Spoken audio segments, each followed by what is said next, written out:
At Sunday brunch, they announced that Grandpa's inheritance would pay off my sister's $120,000 debt. My aunt smirked. You never really needed your share. I just sipped my coffee and checked my phone. The trust I'd quietly opened 3 months ago had just finalized, and the money wasn't where they thought it was. I, 32M, sat at the mahogany dining table in my parents' house, watching the Sunday brunch unfold like a carefully orchestrated performance. The scent of fresh coffee mixed with bacon grease filled the air as my family gathered around, their voices creating that familiar background hum of weekend conversation. My sister sat across from me, dark circles under her eyes betraying the stress she'd been carrying for months. The credit card debt had been eating at her since her divorce went through, and everyone knew about the financial mess she'd inherited from her ex-husband's failed business ventures. Mom had been making worried comments about it for weeks, and Dad kept suggesting she talk to a financial advisor. My aunt cleared her throat and stood up, her wine glass catching the morning light streaming through the bay windows. She had that look on her face that meant she was about to make one of her grand announcements, the kind that usually left someone feeling smaller than they'd started. She began explaining how they'd all been talking, how the family had come together to make a decision about Grandpa's estate. The words flowed out of her mouth with practiced precision, describing how my sister's situation was dire, how family needed to help family, how Grandpa would have wanted his money to solve real problems for people who really needed it. My sister's eyes started welling up as my aunt continued, explaining that they decided to allocate Grandpa's inheritance specifically toward paying off the debt. The relief on my sister's face was immediate and overwhelming. She started thanking everyone, her voice breaking as she talked about how this would change everything for her and her kids. Then my aunt turned to me with that smirk I'd seen 1,000 times growing up. She told me that since I had a good job and no major financial obligations, since I'd always been the responsible one who saved money and made smart choices, I never really needed my share anyway. The words hung in the air like smoke, and I could feel everyone's eyes on me, waiting for my reaction. I took a slow sip of my coffee and pulled out my phone, scrolling through my notifications with deliberate calm. The timing couldn't have been more perfect. 3 months ago, when I'd first heard whispers about family meetings I wasn't invited to, I'd made some calls of my own. The email notification I'd been waiting for was sitting right there in my inbox. I opened it, reading the confirmation that made my chest tight with a mixture of satisfaction and disbelief. The trust I'd quietly established had just finalized, and every penny of Grandpa's money that was supposed to be mine had been legally transferred exactly where I'd directed it. My cousin asked if I was okay, noting how quiet I'd become.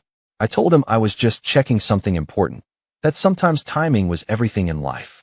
My aunt repeated her earlier statement about how I didn't need the money, adding that it was generous of the family to make sure it went where it could do the most good. I stood up from the table and walked over to the window, looking out at the garden where Grandpa used to spend his mornings. The irony wasn't lost on me that they were making decisions about his money in the same house where he'd taught me about personal responsibility and financial independence. When I turned back to the table, I told them there was something they needed to know. The conversation stopped, and my sister looked up with concern, probably thinking I was going to cause problems about their generous solution to her debt crisis. I explained that I'd been thinking about Grandpa's inheritance for months, ever since I learned about the family discussions happening without me. I told them how I'd realized that if they felt comfortable making decisions about my portion without consulting me, then maybe I should make some decisions of my own. My aunt's expression shifted from smugness to confusion as I continued. I described how I'd contacted Grandpa's estate attorney, how I'd learned about the legal options available to me as a beneficiary, how I'd discovered that the money hadn't actually been distributed yet despite what everyone seemed to believe. The truth was, I'd established a trust 3 months ago and had my portion of the inheritance transferred directly into it. The money they were planning to use to pay off my sister's debt was sitting in an account that only I controlled, designated for a purpose none of them had bothered to ask me about. My sister's face went pale as the implications started sinking in. She asked what I meant, her voice barely above a whisper. My parents looked confused, and my aunt's smirk had completely disappeared. I told them about the scholarship fund I'd created in Grandpa's name. The money they thought they were redistributing was already committed to helping kids from our old neighborhood attend college. The paperwork had been filed, the legal structures were in place, and the first scholarships would be awarded next spring. The silence that followed was deafening. My aunt started sputtering about how I couldn't just take money that the family needed, how my sister's situation was an emergency, how I was being selfish and irresponsible. I reminded her that she'd just finished explaining how I didn't need the money, how it was better used for people who had real problems. I told her that seemed like exactly what I'd done, found people who really needed help and made sure they got it. My sister started crying, but not the relieved tears from earlier. These were the desperate tears of someone watching a lifeline disappear. She asked if there was any way to change it, if the trust could be dissolved, if we could work something out as a family. I explained that the legal documents had been signed and filed. The money was committed, and frankly, I thought Grandpa would approve. He'd always believed in education, always talked about giving people opportunities to better themselves. The scholarship fund would help dozens of kids over the years, kids who might not otherwise have the chance to go to college. My aunt's voice got sharp as she demanded to know how I could do this to family. She said I was destroying my sister's chance at a fresh start, that I was being vindictive and cruel. She accused me of planning this whole thing out of spite. I told her she was partially right. I had planned it, but not out of spite. I'd planned it because I'd learned that my family was comfortable making major financial decisions without including me in the conversation.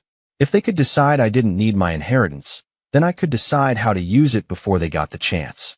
My father finally spoke up, asking why I hadn't said anything earlier.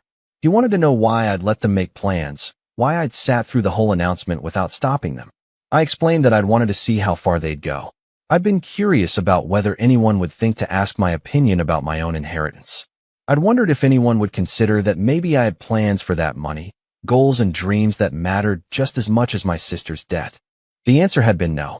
They'd assumed that because I lived modestly and saved money, because I didn't have obvious financial problems, my share was essentially spare change that could be redirected without consequence. My mother asked about my sister's situation, pointing out that the debt was real and serious. She wanted to know how we could solve that problem now that the inheritance wasn't available. I suggested they could do what any other family would do, help within their means, explore loan options, maybe set up a payment plan. I pointed out that my sister's financial crisis wasn't actually my responsibility to solve, especially when I'd never been asked if I wanted to help. The conversation became heated as my aunt continued arguing about family obligations and loyalty. She insisted that I was destroying relationships over money, that Grandpa wouldn't have wanted his inheritance to cause this kind of division. I disagreed. I told her that Grandpa had always been clear about personal responsibility and making your own way in the world. He'd also been passionate about education and opportunity. The scholarship fund honored both of those values while helping people who had no other options. My sister asked if I hated her, if this was punishment for her divorce and financial mistakes. Her voice was small and broken, and for a moment I felt the weight of what my decision meant for her immediate situation. I told her I didn't hate her, that this wasn't about punishment. It was about the fact that for months, my family had been meeting and planning and deciding what to do with my money without ever thinking to include me. It was about the assumption that my needs and wants were less important than everyone else's. She wanted to know if there was any way to work together, any compromise that could help her situation while still honoring my wishes. She suggested maybe using part of the money for her debt and part for the scholarship fund. I explained that the legal commitments had already been made. The money was in the trust, designated specifically for educational scholarships. Even if I wanted to change it now, which I didn't, the paperwork had been filed and processed. My aunt made one final attempt, appealing to my sense of family duty. She painted a picture of my sister losing her house, of her kids having to change schools, of a family member suffering while I funded scholarships for strangers. I reminded her of her own words from earlier in the conversation. She'd said I never really needed my share, that the money was better used for people with real problems. I'd simply taken that advice and applied it more broadly, finding people whose problems were even more significant than my sister's debt. The irony was perfect, and everyone at the table knew it. They'd made their assumptions about my financial situation and my priorities, and I'd used those assumptions to make my own decisions about what mattered most. As the argument continued, I realized that this moment had been building for years. Every family gathering where my successes were downplayed, every time my careful financial planning was dismissed as being lucky or privileged, every assumption that I could absorb costs or sacrifices because I was doing fine. It had all led to this Sunday brunch where my family felt comfortable redistributing my inheritance without consultation. The scholarship fund wasn't just about helping students or honoring Grandpa's memory. It was about drawing a line, about saying that being financially responsible didn't mean being financially invisible. It was about making sure that my values and priorities mattered just as much as everyone else's drama and crisis. Update 1. The following week brought a series of phone calls and text messages that ranged from pleading to accusatory. My sister tried multiple approaches, starting with emotional appeals about her children's stability and escalating to accusations that I was deliberately sabotaging her recovery from the divorce. My mother called every day for a week, each conversation following the same pattern.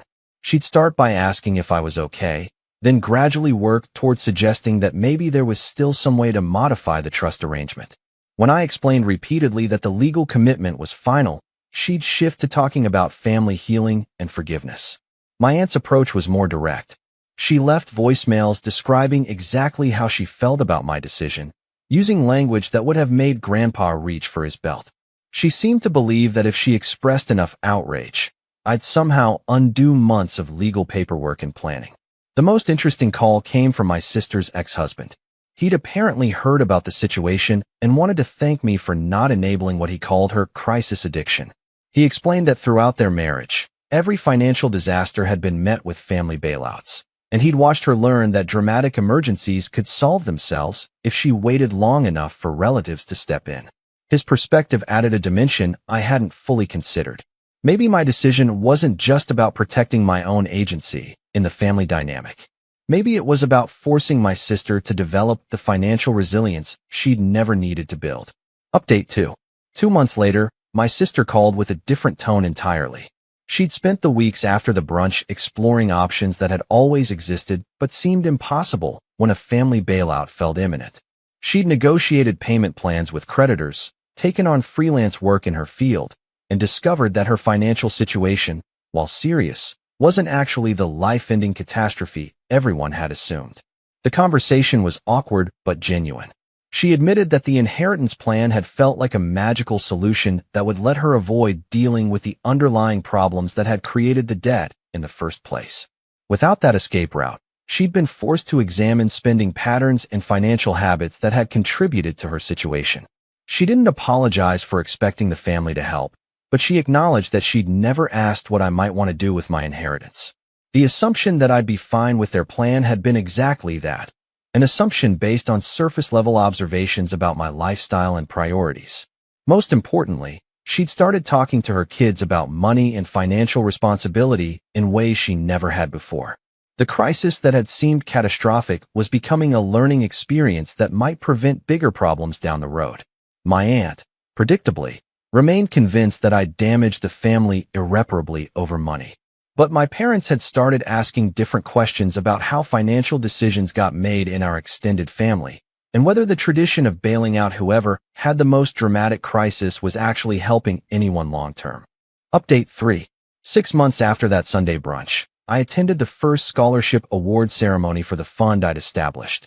5 students from my old neighborhood received awards that would cover their first year of college expenses, with the possibility of renewal based on academic performance. One recipient was a girl whose single mother worked 2 jobs to keep their family housed. Another was a boy who'd been working part-time since he was 14 to help with family expenses. These were kids who had talent and drive, but no safety net, no family inheritance to fall back on, no relatives who could write checks when things got difficult. Watching them accept their awards, I thought about Grandpa and the values he'd tried to teach me. Personal responsibility mattered, but so did recognizing when people needed genuine help rather than enabling dependency. The scholarship recipients had earned their opportunities through effort and perseverance, not through family drama and emotional manipulation. My sister attended the ceremony, bringing her kids to see what their uncle's inheritance had become. The awkwardness was still there, but so was understanding. Her financial situation had stabilized through her own efforts, and she developed skills and confidence that no family bailout could have provided. The ceremony reminded everyone present that the money hadn't disappeared or been wasted out of spite. It had been invested in futures, in possibilities, in young people who would use their education to build better lives for themselves and their families. My aunt didn't attend, but my parents did. They seemed to understand, finally, that my decision hadn't been about punishing my sister or rejecting family loyalty. It had been about choosing a different definition of what family money could accomplish and insisting that my voice mattered in that choice. The scholarship fund will continue awarding money long after the family drama fades. Every year, more students will get opportunities they wouldn't have had otherwise. And every year, I'll remember that Sunday brunch when my family assumed they could decide what mattered most with my inheritance, and how sometimes the most important stand you can take is the quiet one that redirects the conversation entirely.